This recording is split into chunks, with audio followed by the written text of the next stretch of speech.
Would you consider yourself a servant, or do you prefer to be served? Christy and I have been on several cruises, and one of the nicest parts about being on a cruise is the service. You have a designated room steward who takes care of all of your needs. You usually have the same waiter and an assistant waiter at dinner to make sure that everything you eat is perfect. Everywhere you turn, there is someone there to take care of whatever you're wanting or whatever you're needing at the moment. I have to admit, it's a pretty nice feeling. On the flip side of that, some of my greatest joys and memories have come from being a servant. Whether it's doing something for someone in the church, maybe it's serving a community on mission in Guatemala, maybe it's serving our teachers a meal, or just doing something nice for my family. There is great joy in serving. One of the truths that we discover in life is that it's great to be served, but the real blessing comes from being the servant and meeting the needs of people. In today's passage, we see perhaps the greatest example of servant leadership.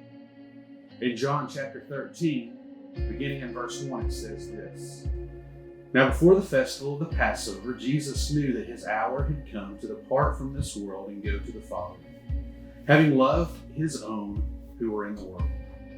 He loved them to the end.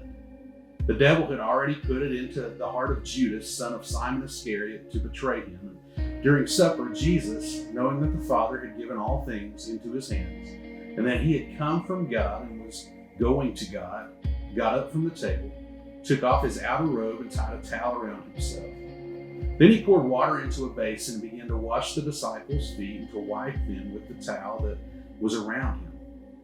He came to Simon Peter, who said to him, Lord, are you going to wash my feet? And Jesus answered, You do not know now what I am doing, but later you will understand. Peter said to him, You will never wash my feet. And Jesus answered, Unless I wash you, you have no share with me. Simon Peter said to him, Lord, not my feet only, but also my hands and my head. And Jesus said to him, One who is bathed does not need to wash except for the feet, but is entirely clean. And you are clean, though not all of you, for he knew who was to betray him. For this reason he said, Not all of you are clean. After he had washed their feet, had put on his robe, and had returned to the table, he said to them, Do you know what I have done to you? You call me teacher and Lord, and you are right, for that is what I am. So if I, your Lord and teacher, have washed your feet, you also ought to wash one another's feet. For I have set you an example that you also should do as I have done to you.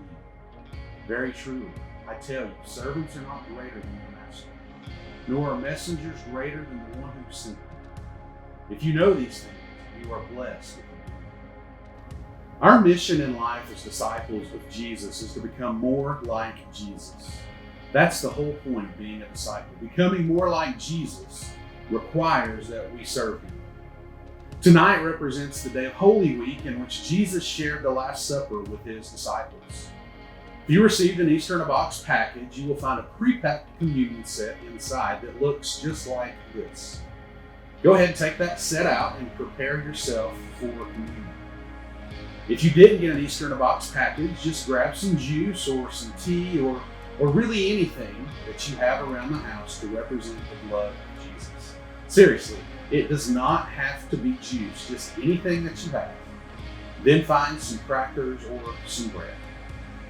Now, do two things tonight along with your devotion. First, prepare for communion with the Lord.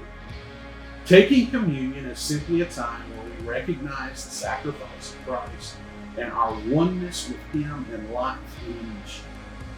Confess any sin that you may have, and then say a blessing over the communion elements. Second, spend an extended time in prayer tonight with me. The guide for this evening is in your boxes, or you can find it in the description of this video. As you commemorate the Last Supper through communion, remember, this was the last night that the disciples would spend with Jesus before he went to the